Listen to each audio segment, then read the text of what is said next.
अस्सलाम वालेकुम। Welcome to my channel एमन वॉइस। और तमाम वीडियोस और अपडेट्स के लिए एमन वॉइस को सब्सक्राइब करके बेल नोटिफिकेशन को ऑन कर दें और लाइक और शेयर करना ना भूलिएगा। जो लोग मुझसे अपनी ज़िंदगी पर बीते हॉरर वाक़ियात शेयर करना चाहते हैं तो स्क्रीन पर मेरा इंस्टाग्राम अकाउंट एमन वॉइस शो हो रहा होगा, तो आप लोग मुझे वहाँ डीएम कर सकते हैं और अपनी स्टोरीज सेंड कर सकते हैं।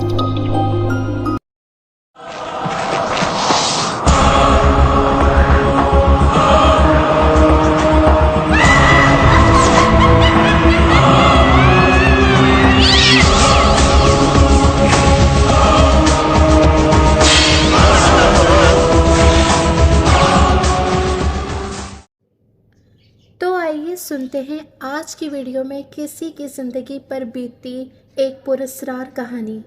एक सच्ची आप बीती जो अपनी मिसाल आप है। तो आइए सुनते हैं।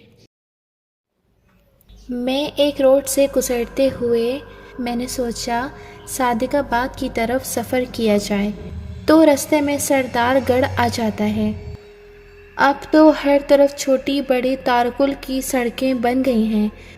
पहले ये सड़कें नापैद थीं। ये कम से कम 45-50 साल पहले की बात है। घने जंगलात की भरमार थी। इंसानी आबादी बहुत कम थी। वीरान इलाके बहुत ज़्यादा थे। हिंदू, जिनको मकामी लोग कराड़ कहते हैं, करोड़ों के मकान पुरस्कार की किस्म के होते थे।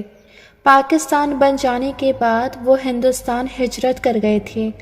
बड़े बड़े सेठ हिंदू ही रह गए थे, जो आज भी सिंध और बलूचिस्तान में मौजूद हैं। उनके शमशान घाट जहां मुर्दों को जलाया जाता था, कई मकानों और दुकानों पर मुसलमान काबिज हो गए थे और कई मकान गैर आबाद थे जो खंडर बन गए।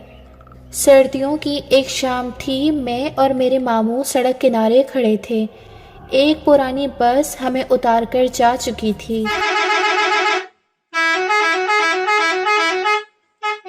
हमने कुछ आगे अपने घर जाना था। चांद की 14 तारीख थी। हम खड़े सोच रहे थे कि आगे सफ़र जारी रखें या नहीं, ये रात बसर करके सुबह अपने घर जाएं। कुछ मकानात जिनसे धुआं उठ रहा था, यानी वहाँ लोग खाना पकाने की तैयारियाँ कर रहे थे। इस इलाके में हमारी वक्फियत भी नहीं थी, इसलिए हम मामू भांजे ने फ़ैसला किया कि हम चलते चलते अपने घर पहुंच जाते हैं। हमें थकन तो थी, मगर हम 2.5-3 कोस का सफ़र पैदल करने के काबिल थे। हम दोनों चलना शुरू हो गए।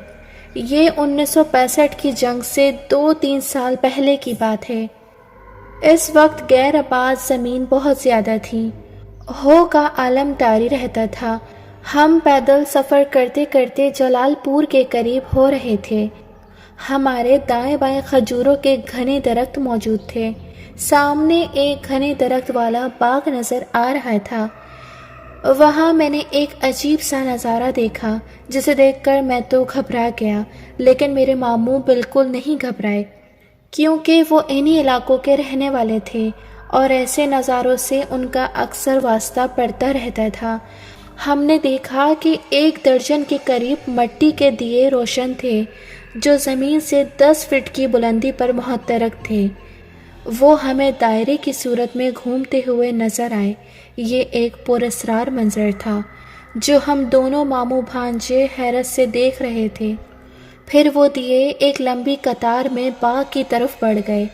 वो जिन्नात जिन्होंने ये दिए उठा रखे थे, वो हमें नज़र नहीं आ रहे थे। बाग का लकड़ी वाला गेट उस वक्त खुला हुआ था। अचानक बाग के गेट से एक लंबा आदमी निकला और तेज़ी से हमारी तरफ आया, और अचानक कुछ हाथों ने मुझे बाग की दीवार पर बिठा दिया और मैं अपना तवाज़न बरकरार न रख सका और टूटी हुई ईंटों पर अंदर जा गिरा। मैं बड़बड़ा कर जल्दी से उठा और बाहर निकल गया। बाहर मेरे मामू खड़े थे। उन्होंने मुझे पूछा, तू कहाँ चला गया था? मैं हैरान रह गया। मैं सोचने लगा, क्या मुझे मामू ने फ़िज़ा में बुलंद होकर दीवार के ऊपरी हिस्से पर जाते नहीं देखा था? मैंने सोचा ये बात मैं मामू को ना बताऊं, ताकि वो परेशान ना हों। میں نے ان کو ٹال دیا کہ میں رفع حاجت کے لیے گیا تھا۔ ماموں چپ ہو گئے۔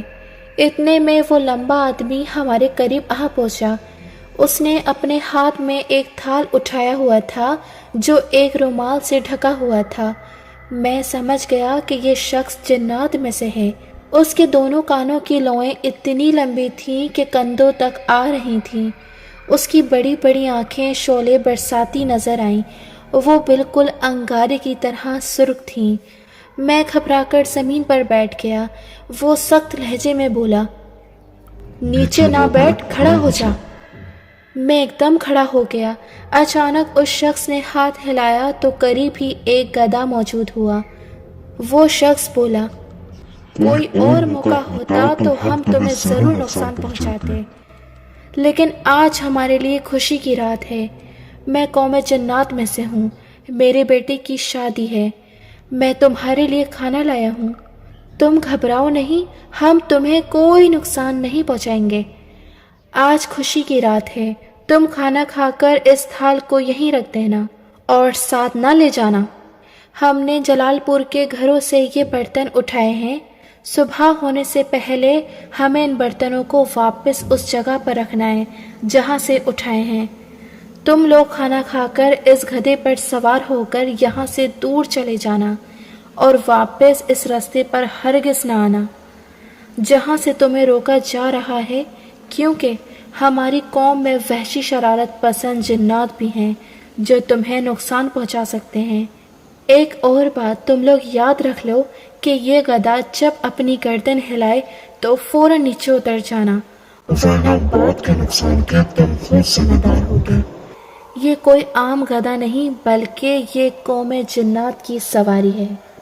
اور پھر ہم اپنے گھر چلے گئے۔ اس رات اللہ پاک نے ہماری جان بچا لی اور ہم اپنے گھر صحیح سلامت پہنچ گئے۔